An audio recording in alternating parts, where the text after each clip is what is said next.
folks, this is GreenyXI welcoming you right back to Let's Play Umineko. This is episode 19. In the last episode, we kicked off Arc 2, The Turn of the Golden Witch, where Beatrice actually showed up at the start, or pretty much the start, of the arc.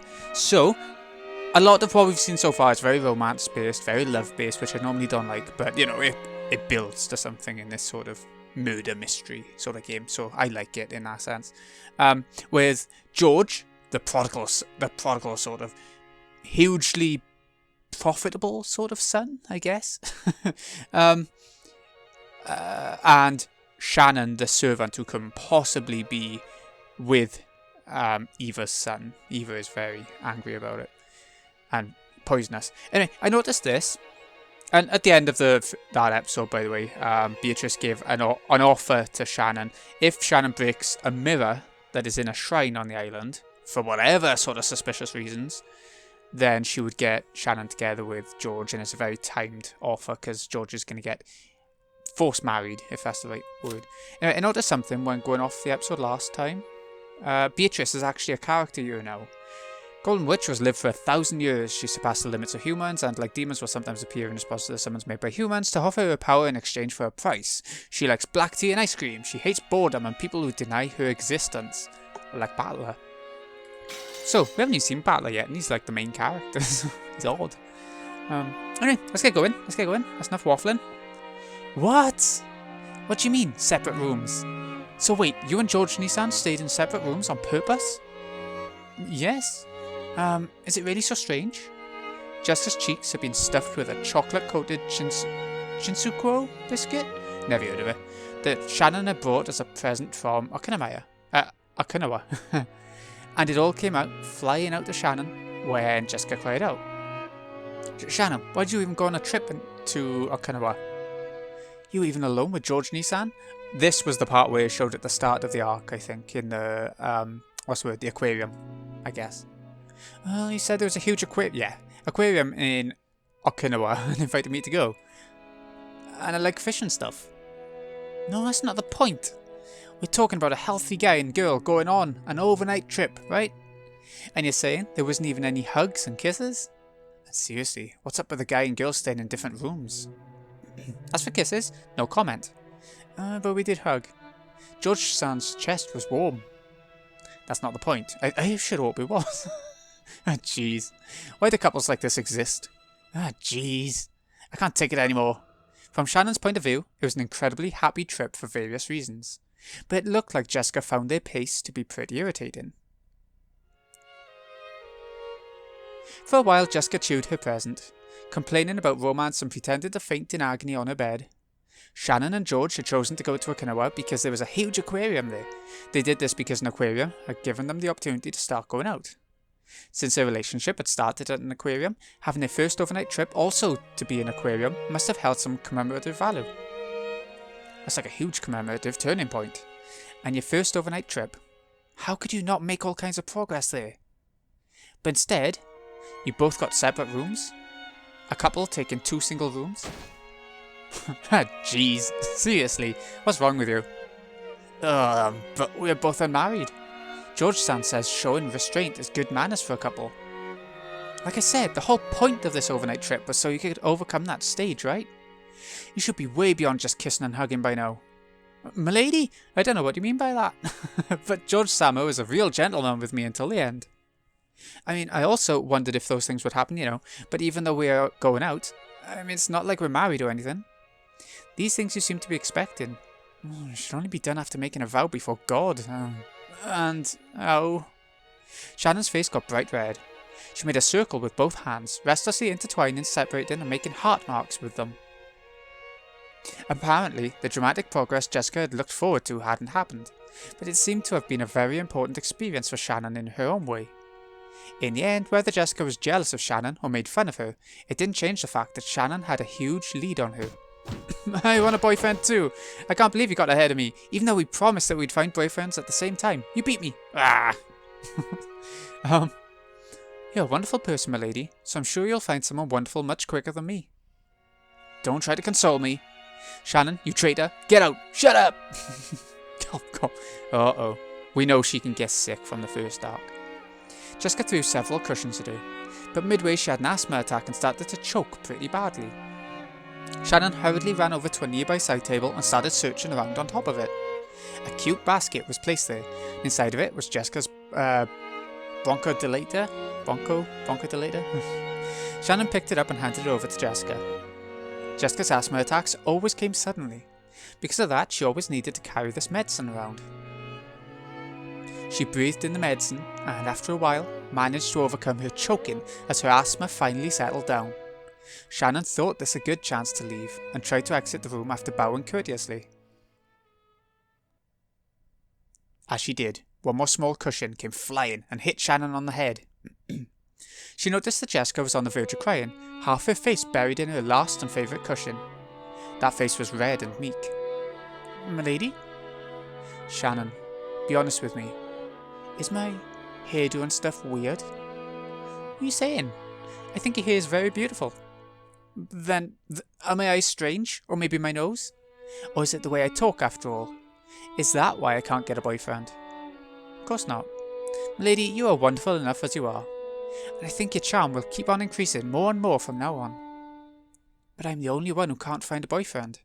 Sako and Hina managed to get boyfriends, but only I can't. Is it because I don't have any charm after all? You know, everyone says they'll bring their boyfriends to the cultural festival, and I was so sure I'd have a boyfriend before then, so I started bragging. There's no way I'd get a boyfriend. I'm the only one." Before she realised it, Jessica was shedding huge tears. Jessica didn't really feel like crying, and of course, she felt like supporting Shannon's progress in love as a friend.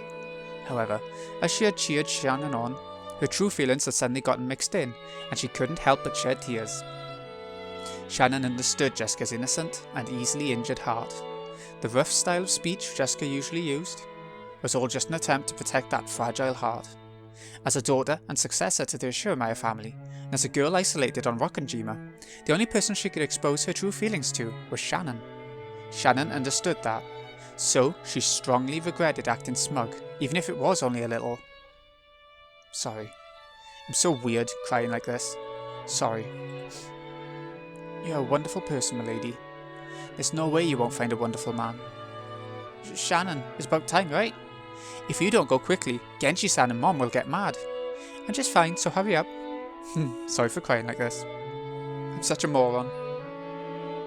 Jessica faced away, acting as though she didn't really want to trouble Shannon, waving her hand as though chasing Shannon away.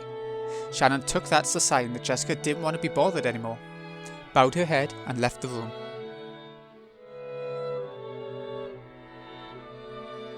When Shannon's footsteps disappeared into the distance, Jessica lay down on her bed, still hugging a cushion. Her expression was still a little meek, with tears in her eyes. But for the first time in a long time, she had a very, very quiet and honest conversation with her heart.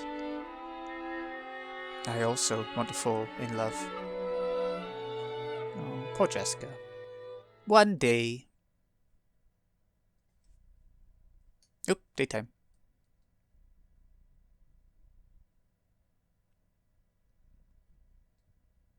As Shannon happily watered the flower beds in the garden, she sensed someone's presence.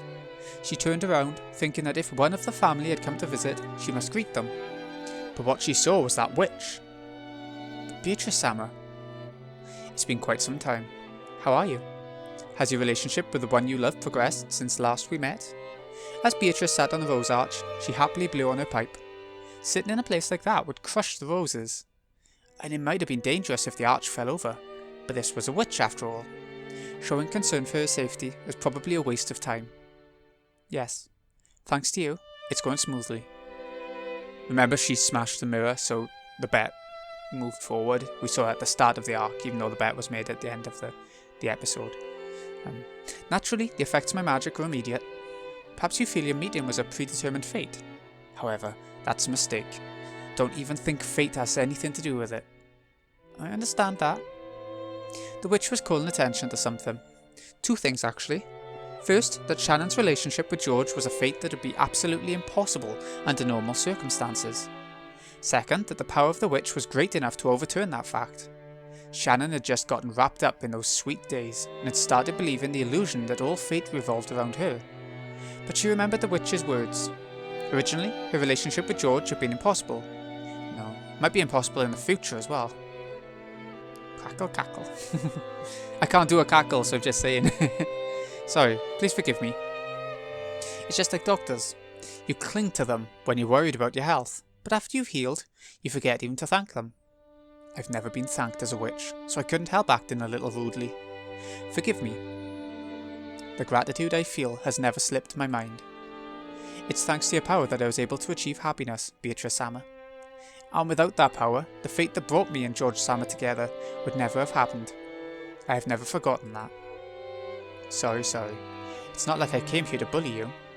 Being rude is just part of my personality. Yeah. Do forgive me.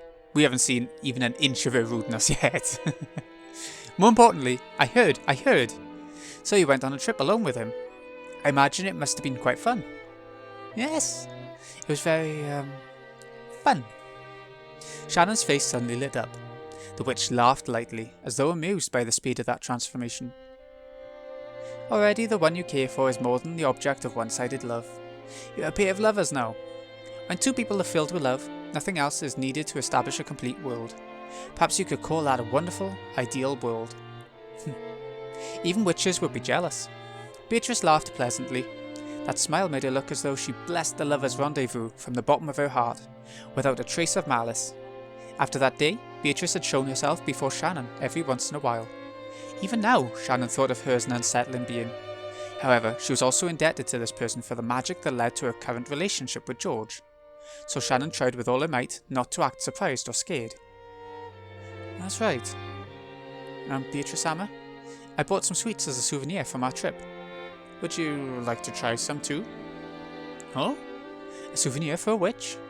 It seemed that even a witch who boasted of living for 1,000 years hadn't imagined that she'd receive a souvenir from a sweet lover's trip.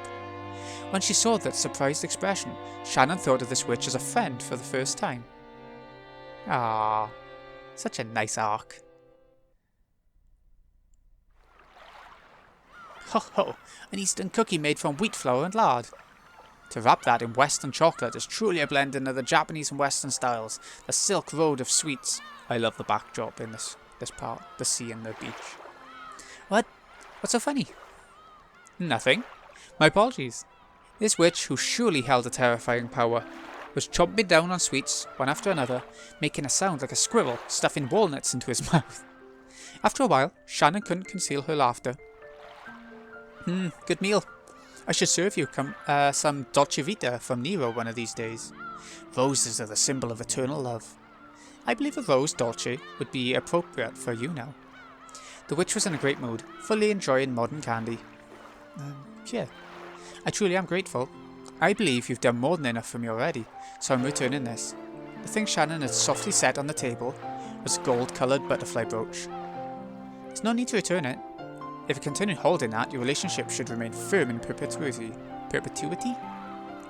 Maybe it was the power of magic that brought us together, but I think only the two of us working together can turn that into something that lasts forever.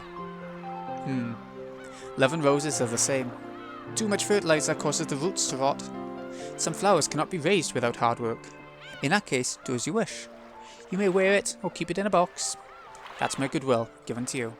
Having you return it to me won't please me at all. My apologies. That's not what I... No harm's been done. That brooch is already yours. If you treasure that proof of our friendship, it would indeed bring me some comfort. You may hold on to it and gain its benefits, or you may keep it in a box. If you wish, you may even give it to another who is worrying about love. Or you could simply treasure it. Of course, it would pain my heart if you wasted it.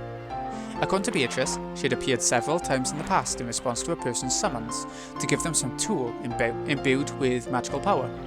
However, when most people used that power to resolve their worries, they quickly grew unsettled by it, forgot their former gratitude, and threw away the tools they had been given with disgust. So it's quite rare for me to be thanked for my goodwill. In fact, this might even be the first time. The witch laughed heartily, but it looked like a sad laugh in Shannon's eyes. She herself had been like that in the past. No? Maybe she was still like that now. Beatrice was definitely a witch with a strange and terrifying power. Most people probably wouldn't want to stick around her if they could help it. Surely even those who had relied on that strange power sometimes felt fear rather than gratitude as a result. It must have deeply hurt the witch to have that happen over and over. since the time she had started thinking that way. Shannon had tried to stop being frightened of Beatrice. This was surely something that had tormented the witch for over 1,000 years. Maybe she really liked those sweets. Beatrice, who normally spoke abusively, praised the black tea that Shannon served her and looked to be in remarkably high spirits. After doing that for a while, the witch and the servant grew animated in their discussion of the trip with George. The things Shannon actually knew about Beatrice were surprisingly few. First off, she was a ghost-like being who appeared in unexpected places at unexpected times, and it seemed that not everyone could perceive that she was there. Apparently, everyone has something called a wavelength, and the ability to perceive witches varies greatly among different people. Only Shannon and Cannon could interact with her enough to exchange words like this. There were a few people who could sense her presence, but most people couldn't even feel that much. From what Beatrice said, Kraus and his wife in particular had zero magical talent. No matter how much she followed them around, they would never notice her. Kraus and Eva. Once earlier, when Shannon messed up and Natsui got really mad at her, Beatrice had started playing around, hitting Natsui in the head with a pipe. Oh. Never mind. It was Natsui and Kraus. I see, Natsui really doesn't notice a thing. But Shannon, watching that, had burst out laughing without thinking, and had gotten scolded even more. Then what about the Master? I hear he's been doing research in magic, so I'm sure he'll be able to notice you, Beatrice-sama. Kinzo is the same. He also has a pitiful lack of magical talent. It's the blood. He has so little talent that I pity him. As soon as I started talking about Kinzo, it felt like the atmosphere around Beatrice changed. She had spoken about Kraus and the rest's lack of magic talent as though she looked down on them, but she spoke of Kinzo in a different way. Anyone connected to the Ashuramaia family would know about Kinzo's legend of the gold. According to that, Kinzo was given the gold after summoning the witch, Beatrice. In other words, she must have had some kind of relationship with Kinzo. That was because he succeeded despite having not even a scrap of talent. He kept studying by himself like mad and managed to become a magician. And that's something really incredible, right? Indeed. The witch, who usually looked down on people, was uncharacteristically offering her praise. While she lambasted him by saying he had no talent, she praised his efforts. And then, the Master summoned Beatrice-sama with the power of magic. Indeed. Well, I only answered the summons on a whim. After all, in this period where magic has long been denied, here was a man who was without a scrap of talent, yet so desperate to succeed. I thought I'd drop by and poke some fun at him, and that's when my luck ran out.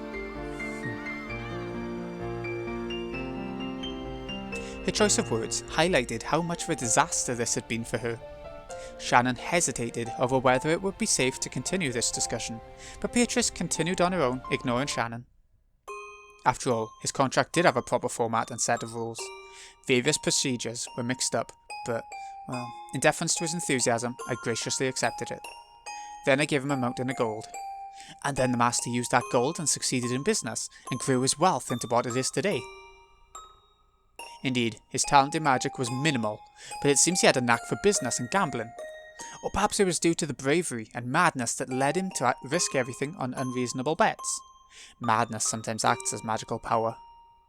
I see, if you looked at it that way, perhaps it isn't quite fair to say he was completely lacking in magical talent. Shannon felt like she was daydreaming. While everyone in the Ashuramaia family knew the story of how Kinzo idolized black magic, summoned a witch, and received the gold, in actuality, it was all rambling that no one believed in. And now, Shannon was having the story confirmed by the witch herself. She felt a little flustered by this incredible secret that only she knew. Once Kinzo gained his vast fortune, he could realize every dream that can be satisfied by objects obtainable in the human world. And in the end, he searched for the truth of this world. The truth of this world? The single element that makes up the world. Kinzo, who had gained everything one can obtain in the human world, searched for that, the final desire humans seek. The single element. She seemed to remember the witch using that word before. When Beatrice saw Shannon trying to remember what that was, she laughed bitterly, waving her hand and saying there was no need to worry. I underestimated Kinzo just a tad.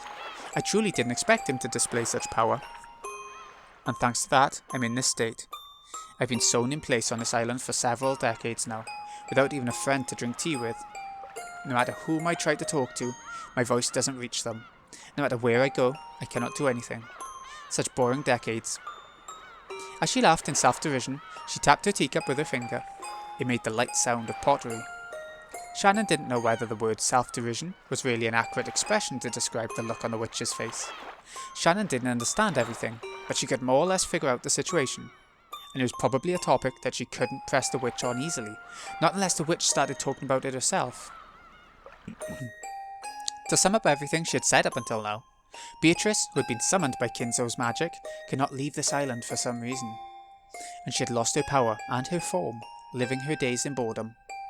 During that time, her words had reached Shannon, who never forgot to show sincere respect for the witch. And Shannon had helped the witch regain her power, if only a little bit. As a result, it was now possible for the witch to drink tea with Shannon like this. It's good to be able to get to know Beatrice a little bit. Now. Beatrice Hammer, what in the world was that mirror you told me to break? Ah, that. Long ago, it seems various things happened on the islands around the area. Because of that, malignant forces gathered here and began to draw in an evil distortion. It seems a travelling Eastern magician or something built a shrine for the repose of souls and sealed them in there. That in itself has nothing to do with me, but unfortunately, that magical power rested on a different foundation than mine. It created a strong interference with my magic, and was extremely bothersome. Is that how it was? And I just assumed it existed only to seal you, Beatrice Hammer. I was not his target. But it was a divine mirror. As a result, my power was sealed away. To use food as an example, maybe it would go something like this. Let's say the Western food I ordered is being made in the kitchen. However, when they try to set the table, the area for the guests seating is in the Japanese style, with Japanese style dishes. So the kitchen is unable to serve a plate that would be out of place, and no matter how long I wait, my Western food won't arrive. Something like that. So you destroyed that Japanese style guest seating and returned the area to a blank slate for a time? Thanks to that, the meal I had ordered was finally delivered, and my power came back, you could say. However, so far, only the aperitif has arrived. It will still be quite some time before the main dish. As I am now, I'm even more fragile than a shoe store fairy. What's so amusing? Nothing. I just thought your metaphor was pretty funny. I never would have thought to use a story about food as a metaphor for magic. I thought it a rather skillful comparison, but I certainly didn't expect it to be laughed at. I'm a bit offended. A slightly sulky expression rose to the witch's face. It wasn't a strange expression at all to be appearing on the face of some friends as they enjoyed their tea. Although I may not look it, I was known for doing extremely brutal things in the past. I've gotten soft. Now I can even have a foolish discussion while drinking tea with a human. She was probably talking to herself. As Beatrice gazed at the seabirds tracing the horizon, she put her tea to her lips again. The clouds have come out. When the ocean loses its brilliance, it's nothing more than a grey puddle. You think so? I think the ocean's a beautiful deep blue, even when it gets cloudy. Maybe the witch noticed the deep meaning behind Shannon's words. She laughed lightly and set down her empty teacup. Seems those things buried in your eyes aren't black pebbles anymore. How is it? Do you see how it feels for furniture to be reborn as a human? Yes.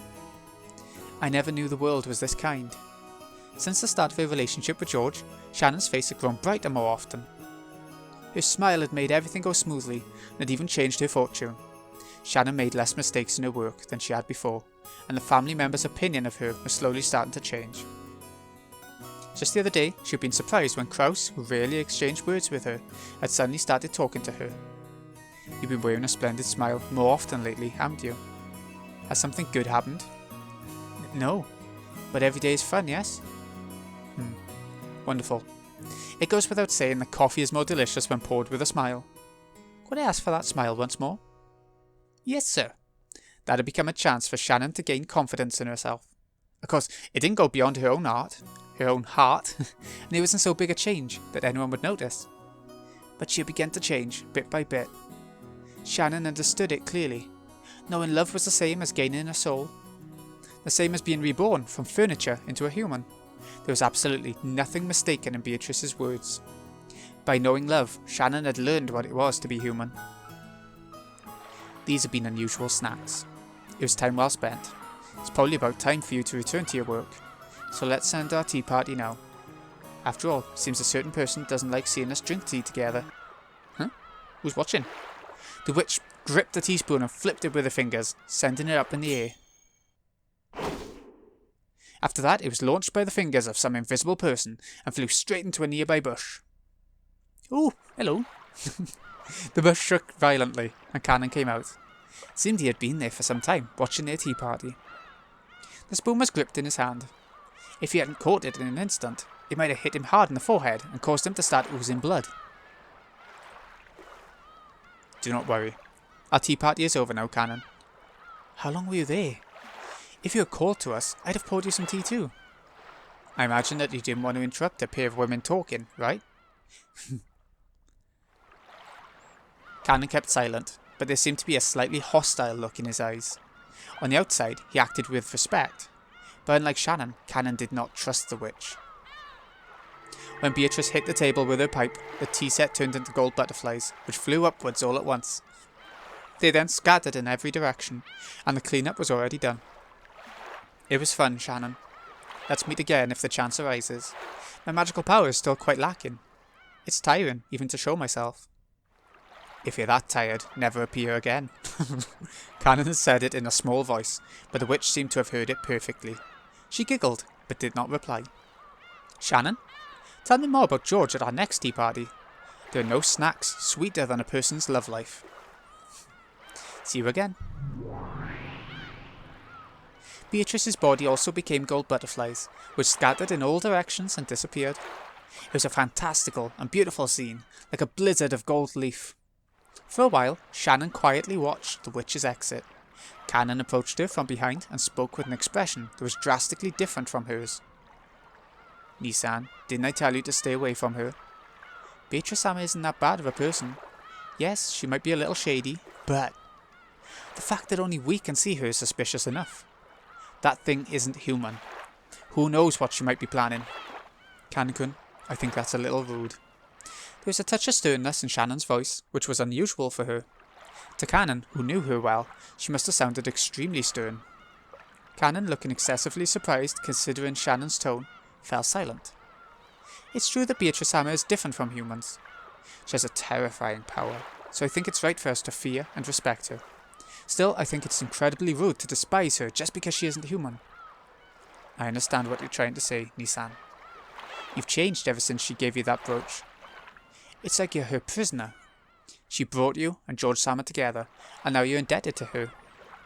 "Don't say things like that." "That thing isn't human. We don't know what she's thinking, so you mustn't trust her. And we aren't humans either, Nisan." Cannon's words grew more serious. Those words probably gouged at Shannon's heart. She bit her lower lip and hung her head. "We're furniture. Even if we receive names and are treated as humans, that won't change the manner of our birth. You're no longer furniture." Those words Beatrice had given her, which had made her happiest, floated through Shannon's mind. "I'm not furniture." "No, you are furniture. We are less than human. Nisan, you're just pretending to have forgotten, pretending to be human. You know that as well as I do." "I'm not furniture. I'm human." "No, you aren't. We've never possessed what it takes to love or be loved." Cannon's criticism seemed to have shifted away from Shannon's meetings with the witch. Shannon picked up on that quickly. "I heard from a lady. Seriously, what were you thinking? I can't believe you were going on a trip with George-sama. You've forgotten your place as furniture. You've just been tempted by that witch, mistakenly believing that you've become human." "Listen, Cannon-kun. It's true that we're furniture, lesser beings, inferior to humans. But if it were possible to make up for what we lack, wouldn't that be the same as becoming human?" "Such a thing could never happen." "No, it could. If we can do that, we won't be furniture anymore. We can become human." Ridiculous. As if you could ever do such a thing. Cannon spat those words out, but did so weakly and turned away. He was probably giving up. After all the suffering he'd undergone during those days he'd lived as furniture, his heart was firmly sealed. "You can do it too, Cannon-kun. You can become a normal human." "Stop it. That's the witch talking." "Yes, Beatrice-sama taught me. By obtaining the single element of this world, we can become human. Or rather, nobody's human if they don't have that.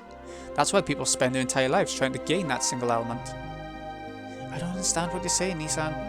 I don't want to listen to ranting." "Then I'll teach it in a way even you can understand. Look, see what I'm pointing at?" Hmm? Shannon quietly pointed at the sea, towards the horizon. Cannon didn't understand what she meant, and couldn't do anything except look between the horizon and Shannon's expression, which seemed to be posing a riddle. The sea. Cannon, what colour does the sea look to you? It was an extremely simple question. For a while, Cannon tried to guess at the meaning behind it, but he couldn't think of anything, so he answered obediently. It's a hazy, dark grey colour. So what? Objectively speaking, the sea, laid out beneath a cloudy sky, could probably be described best by Cannon's words. But as Shannon closed her eyes and smiled, she shook her head slightly. It looks deep blue to me. Is that what you mean? Like how Japanese people use the word blue to refer to a green traffic light? Yeah, because apparently they didn't have a word for green for a bit, did they? Like a while ago now, but no. The sea is deep blue. If I understand and you don't, then that's the difference between us. Cannon bit his lower lip and was silent for a while. I don't understand. Cannon-kun, would you stick out your hand?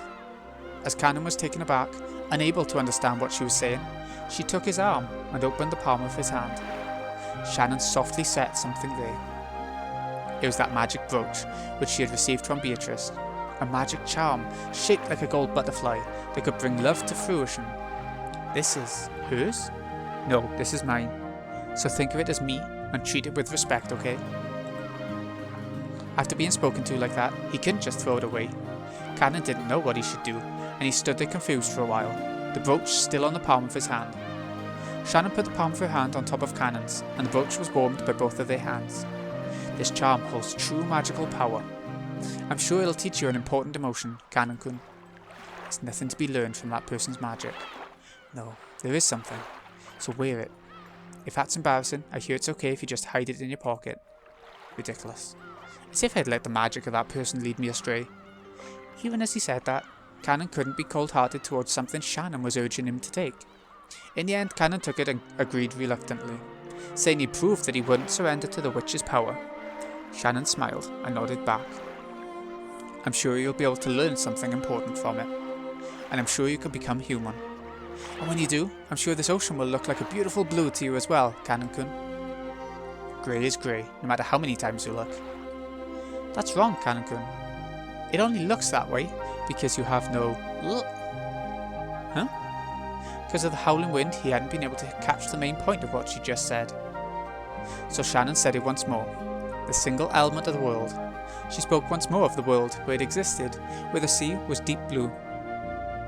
I'm sure you'll be able to see a deep blue ocean too. After all, without love, it cannot be seen. Okay. I do get it, when you're happy enough you see everything better. Apparently.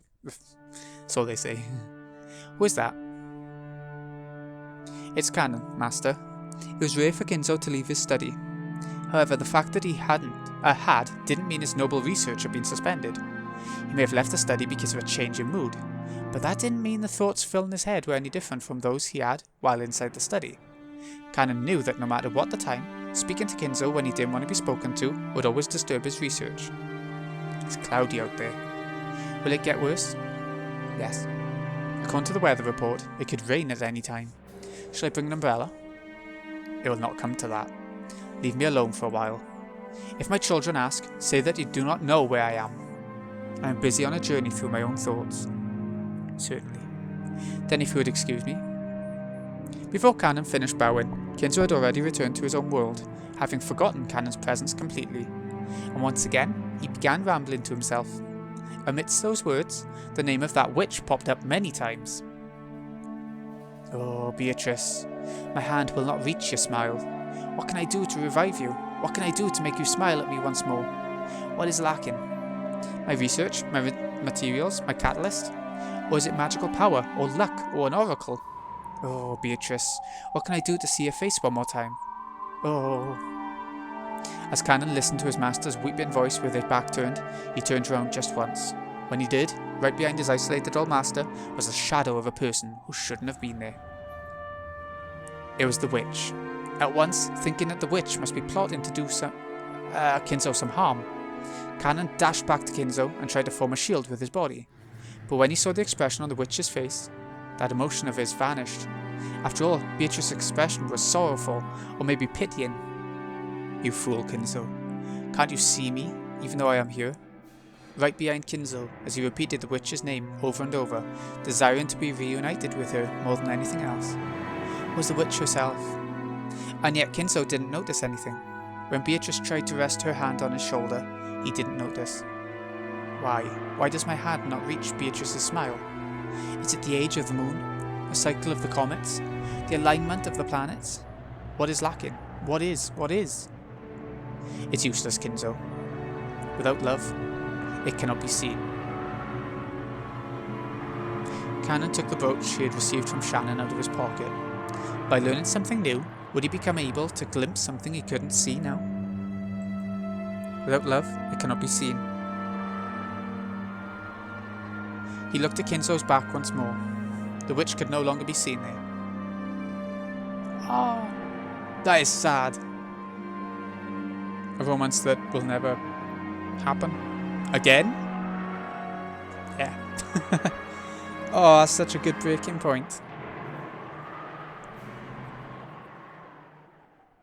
That was nice. That was really nice. It's because he hasn't got that much.